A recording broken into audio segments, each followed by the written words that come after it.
दोस्तों नमस्कार, मैं हूं रोहित शर्मा और न्यूज नेशन के इस खास चुनावी पेशकश में आप सभी का बहुत बहुत स्वागत है। आज हमारा मुद्दा है हरियाणा विधानसभा चुनाव, क्योंकि राहुल गांधी हरियाणा के चुनावी रण में आज एक बार फिर गरजे हैं। राहुल गांधी ने आज दो रैलियों को संबोधित किया हरियाणा में। तो आज के इस खास पेशकश में मोहित कुशवाहा मेरे सहयोगी जुड़ेंगे हमारे साथ, और मोहित से मैं जानने की कोशिश करूंगा कि हरियाणा में चूंकि 5 अक्टूबर को मतदान होने हैं, ऐसे में महज 2 हफ्ते शेष रह गए हैं, करीब 2 हफ्ते। तो राहुल गांधी ने जो आज मोहित 2 रैलियों को संबोधित किया है, तो क्या बड़ी बातें की हैं उन्होंने? साथ ही साथ हरियाणा में कांग्रेस की नींव को और ज्यादा मजबूत करने के लिए राहुल गांधी की स्ट्रैटेजी क्या है? देखिए, हरियाणा को लेकर कांग्रेस इस समय बहुत ज्यादा कॉन्फिडेंस में है कि भाई हरियाणा में सबसे अच्छी स्थिति है, क्योंकि Bharatiya Janata party anti incumbency का सामना कर रही है। उसके साथ तमाम ऐसे मुद्दे हैं जो कि हरियाणा में भारतीय जनता पार्टी के अगेंस्ट रहे हैं। ऐसे में कांग्रेस अपने आप को प्लस मानकर तो चली रही है, लेकिन आज जब हरियाणा में 2 राहुल गांधी की रैलियां हुई, बड़ा सवाल यह था कि आखिर इतनी देर से राहुल गांधी हरियाणा में क्यों आए। और बड़ा सवाल दूसरा ये भी कहा गया कि राहुल गांधी तो इन रैलियों में दिखाई दिए, लेकिन प्रियंका गांधी की एंट्री अभी तक हरियाणा के चुनाव में क्यों नहीं हुई। और खास बात ये भी है कि प्रियंका गांधी अभी तक जम्मू कश्मीर के चुनाव में भी नहीं दिखी हैं। तो ये एक बात है। दूसरी बात, हरियाणा चुनाव को लेकर राहुल गांधी करनाल में जब थे, तो करनाल में खास तौर पर ये इलाका पूरा कुमारी शैलजा का माना जाता है यहाँ पर खास तौर पर। और कुमारी शैलजा लगातार कई दिनों से नाराज चल रही थी। बड़ी बात ये थी कि उनको तमाम दूसरी पार्टियों से ऑफर तक दिए गए कि आप जो है दलितों के आत्मसम्मान के लिए, आपको अगर सम्मान नहीं मिल रहा तो आप पार्टी छोड़ के हमारे पास आ जाइए।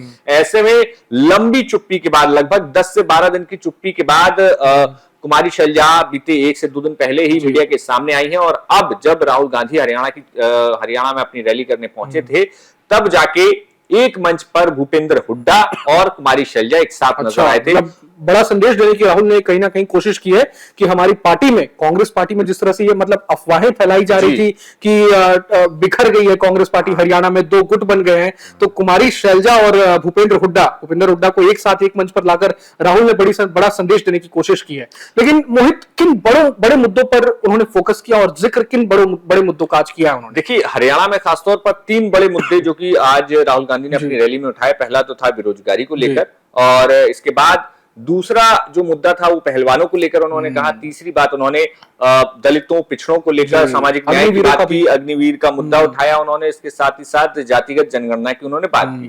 बात कर लेते हैं बेरोजगारी से। बेरोजगारी को लेकर राहुल गांधी ने सबसे पहले शुरुआत की, जो कि वो अमेरिका की यात्रा पर गए थे, तब उस दौरान उन्होंने बताया कि कैसे वो वहां पर हरियाणा के लोगों से मिले और वो किस तरीके से अलग अलग देशों से होते हुए हरियाणा से अमेरिका तक पहुंचते हैं और उसमें लाखों रुपए खर्च होते हैं। उन्होंने पूरी कहानी बताई और बताया कि कैसे हरियाणा में बेरोजगारी चरम सीमा पर पहुंच गई है कि लोग अपनी जमीन जायदाद बेचकर दूसरे देशों में काम करने के लिए जा रहे हैं, और वो भी जान जोखिम में डालकर। इसके साथ ही साथ अगली बात जो राहुल गांधी के भाषण में देखने को मिली, वो खास तौर पर जो पहलवानों का मुद्दा था। राहुल गांधी ने साफ तौर पर कहा कि जो दुष्कर्म के लोग हैं, बीजेपी ने उनके लोगों को टिकट दिया, और तमाम जो आरोप राहुल गांधी ने लगाया, खास तौर पर सीधा निशाना बृजभूषण शरण सिंह को लेकर था और पहलवानों को लेकर उन्होंने कई बड़ी बातें कही कि भाई जो अस्मिता का सवाल है। और वहां पर उस मंच पर बजरंग पूनिया भी वहां पर मौजूद थे। इसके बाद अगर बात करें जातिगत जनगणना की, तो खास तौर पर दलित आबादी काफी ज्यादा मानी जाती है और काफी बड़ा फैक्टर भी माना जाता है। और लोकसभा चुनाव में हरियाणा में कांग्रेस को इसका फायदा मिला था, लेकिन कुमारी शैलजा के नाराज होने के चलते बड़ा सवाल यह था कि क्या दलित वोट बैंक जो है वो वापस से खिसक जाएगा, क्या दलित वोट बैंक नाराज हो जाएगा कुमारी शैलजा की जिस तरीके से नाराजगी थी।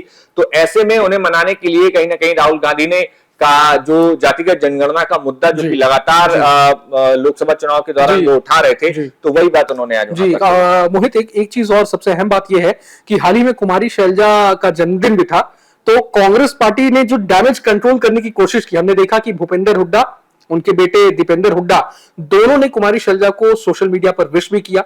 साथ ही साथ हमने देखा मल्लिकार्जुन खड़गे जो अध्यक्ष हैं कांग्रेस के, उन्होंने खुद अपने हाथों से केक भी खिलाते हुए तस्वीर पोस्ट की थी कुमारी शैलजा ने।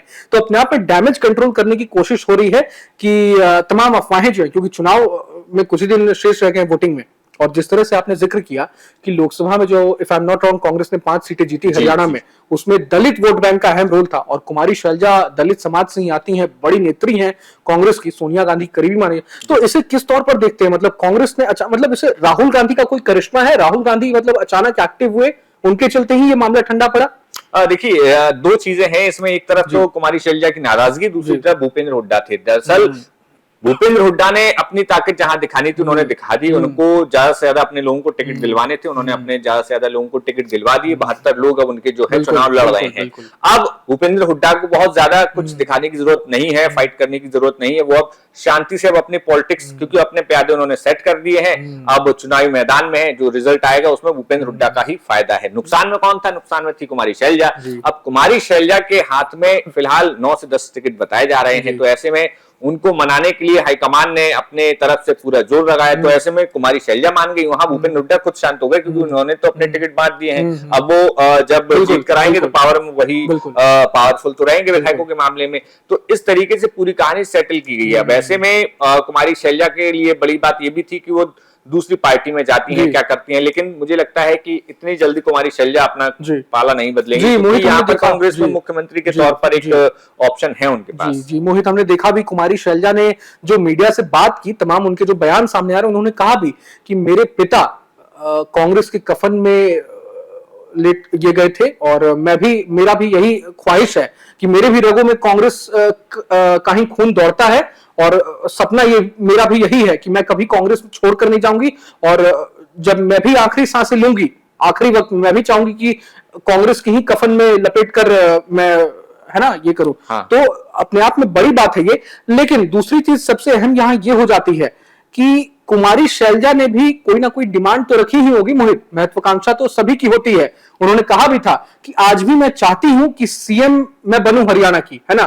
तो महत्वाकांक्षा अपनी है, तो बीजेपी में ना जाने के लिए क्या कुमारी शैलजा ने कांग्रेस आलाकमान के सामने कोई डिमांड तो ऐसी नहीं रखी थी? देखिए, आलाकमान के सामने डिमांड तो फिलहाल मुझे लगता है कि नहीं रखी होगी, लेकिन आलाकमान ने उनकी नाराजगी को देखते हुए कोई ना कोई आश्वासन जरूर दिया होगा। लेकिन देखिए, राजनीति जो है बहुत अप्रत्याशित होती है, और खासतौर पर अभी की राजनीति और खासतौर पर कांग्रेस की उस लेगेसी को देखें तो राहुल गांधी लगातार सामाजिक न्याय की बातें कर रहे हैं। ओबीसी मुद्दा आज उन्होंने भाषण में कहा कि भाई पीएमओ में कितने लोग हैं, जज जो बन रहे हैं वो कितने लोग हैं, वैकेंसीज में अधिकारी आईएएस पीसीएस में वहां पर कितने लोग बैठे हुए हैं जो शोषित समाज है उससे। तो ऐसे में कहीं ना कहीं कुमारी शैलजा और तमाम उन वर्गों से आने वाले नेताओं को कांग्रेस में ये लग रहा है कि जब भी अगर कोई मौका आएगा तो कांग्रेस पार्टी में अब उनको तरजीह दी जाएगी, क्योंकि मुद्दा राहुल गांधी उठा रहे हैं, लेकिन अगर उसको रिफ्लेक्ट नहीं किया गया तो उनको बैकफायर कर जाएगा, क्योंकि वोटरों को और जनता तो उसी भरोसे पर उनको वोट देती हुई दिखाई दे रही है। लेकिन अगर वो भरोसा टूटा, जैसा कि, और दूसरी चीज ये भी है कि कांग्रेस ने पंजाब में चन्नी को बनाया भी था, तो वो एक है मैसेजिंग की भाई अगर गुंजाइश बनेगी तो जरूर कहीं ना कहीं कुमारी शैलजा को भी मुख्यमंत्री बनाया जा सकता है। तो ये बड़ी बात है, और तमाम चीजें हैं, क्योंकि हो सकता है कि बड़े मंत्रालय और किसी न किसी तरीके से भूपेंद्र हुड्डा को शांत किया जाए, लेकिन बड़ी बात यही है कि आगे आने वाले चुनाव में और भारतीय जो कांग्रेस है वो अपने आप को और ज्यादा मजबूत दिखाने के लिए, खासतौर पर उन वर्गों में जिनका उन्हें वोट चाहिए है, जिनको वो जातिगत जनगणना का बार बार बात कर रहे हैं कि आपका प्रतिनिधित्व नहीं है, तो उनको प्रतिनिधित्व देने के लिए मजबूर हो सकते हैं। तो ऐसी स्थिति वहां पर बन सकती है। और दूसरी चीज मैं ये भी बताऊं कि ये खासतौर पर कांग्रेस के मैंने तमाम जो नेता होते हैं, तमाम जो नेता रहे हैं, और खासतौर से जो शोषित समाज से आने वाले, उनमें इस वक्त सबसे ज्यादा जोश है कि वो चाहते हैं, वो उनकी नाराजगी ये भी है कि भाई कांग्रेस पार्टी और राहुल गांधी लगातार इन चीजों की बातें तो कर रहे हैं, लेकिन आखिर पार्टी के अंदर उतना रिफ्लेक्शन नहीं दिख रहा है। तो ये एक उम्मीद भी उनको है कि भाई जब भी कोई चीज बनेगी, कोई भी पदों पे नियुक्तियां होगी या फिर पार्टी में जैसे भी विस्तार होगा, तो उसमें इन वर्गों को हिस्सेदारी दी जाएगी। तो वो नेता अपने बस इंतजार में बैठे हैं कि उनको टिकट मिलेंगे, उनको कोई बड़ा पद मिलेगा। तो ऐसे ना ऐसे करके कुमारी शैलजा भी उसी तरीके से वेट एंड वॉच। मोहित, सबसे खास बात यहाँ ये भी हो जाती है, दर्शकों को बताना जरूरी हो जाता है कि राहुल गांधी ने भारत जोड़ो यात्रा की शुरुआत जो की, उसके बाद 2024 का लोकसभा चुनाव आया और कांग्रेस जो छलांग लगाई, कांग्रेस ने जो लंबी छलांग लगाई 99 सीटों के साथ, आज कांग्रेस इतनी पावरफुल बनी है। तो राहुल गांधी की भी मतलब पिछले 10 साल में आप देख लीजिए कितने परिपक्व हुए हैं और सोच में कितना बदलाव आया है। अब राहुल गांधी 2 राज्यों में चुनाव हो रहे हैं, जम्मू कश्मीर, हरियाणा। जम्मू कश्मीर जाते हैं राहुल गांधी तो जातीय रणनीति की बात नहीं करते हैं, जातिगत जो वो साधने की कोशिश कर रहे हैं उसकी बात नहीं करते, लेकिन उनको पता है हरियाणा आऊंगा तो हरियाणा में मुझे जातीय रणनीति के तहत वहां जातियों की राजनीति जो हो रही है, कास्ट पॉलिटिक्स, वो साधने की मुझे जरूरत है, तो वहां वो बात करते हैं जाति की। जम्मू कश्मीर राष्ट्रीय मुद्दों पर चुनाव लड़ा जा रहा है तो वहां वो बात, तो ये अपने आप में एक परिपक्वता की बात है, राहुल गांधी की सोच में जो बदलाव आया है ये भी अहम बात है मोहित। देखिए, लेकिन बड़ा सवाल वही है कि आखिर राहुल, देखिए वोटर क्या चाहता है, वोटर यही चाहता है कि आप जो बातें कर रहे हैं वो ग्राउंड पे रिफ्लेक्ट हो, धरातल पर लिखें, वो आप जिनको हिस्सेदारी देने की बात कर रहे हैं, आप उनके लोगों को अपनी पार्टी में हिस्सेदारी दे रहे हैं कि नहीं। आप सरकार में आएंगे और प्रशासन में तो हिस्सेदारी की बाद में बात आती है, पहले आप अपनी पार्टी में हिस्सेदारी दे रहे हैं कि नहीं, तमाम जो कांग्रेस की कमेटियां हैं उसमें हिस्सेदारी दे रहे हैं कि नहीं, तो ये बड़ा सवाल है। और कांग्रेस को सबसे ज्यादा इसी में समस्या भी हो सकती है, क्योंकि जिस तरीके का कांग्रेस का स्ट्रक्चर है उसमें भी एक जो राहुल गांधी कहते हैं ना कि स्कैन करने की जरूरत है, एक एक्सरे की जरूरत है, तो पहले राहुल गांधी को अपनी पार्टी में भी एक एक्सरे कराने की जरूरत है कि आखिर वहां पर कितने लोग हैं, क्योंकि उनकी पार्टी के ही लोग इंतजार में बैठे हैं कि उनको अब जो है मौका मिलेगा। जी, तो वही दोस्तों, जैसा कि मोहित ने बताया आपको, 5 अक्टूबर को हरियाणा में वोट डाले जाने हैं, लेकिन राहुल गांधी ने रैलियों को जो संबोधित किया, और अब सवाल यही उठ रहा है सबसे बड़ा कि कुमारी शैलजा या भूपेंद्र हुड्डा, हरियाणा में अगर कांग्रेस जीतती है, सफल हो पाती है 10 साल के बाद, अभी 10 साल से तो बीजेपी की सरकार है, लेकिन अगर कांग्रेस सफल होती है तो सीएम फेस कौन होगा? क्या राहुल गांधी कुमारी शैलजा को प्राथमिकता देंगे भूपेंद्र हुड्डा के ऊपर? यह अपने आप में बड़ा सवाल है। हमारी नजर इस पर रहने वाली है। हरियाणा चुनाव पर तमाम एनालिसिस हम करने वाले हैं, एक एक सीट के एनालिसिस करेंगे। अगले एपिसोड में किसी नए मुद्दे के साथ हाजिर होंगे, लेकिन तब तक आप कहीं मत जाइए और देखते रहिए न्यूज नेशन। नमस्कार। न्यूज नेशन अब व्हाट्सएप पर खबरों की ताजा अपडेट के लिए न्यूज नेशन के इस क्यूआर कोड को स्कैन करें।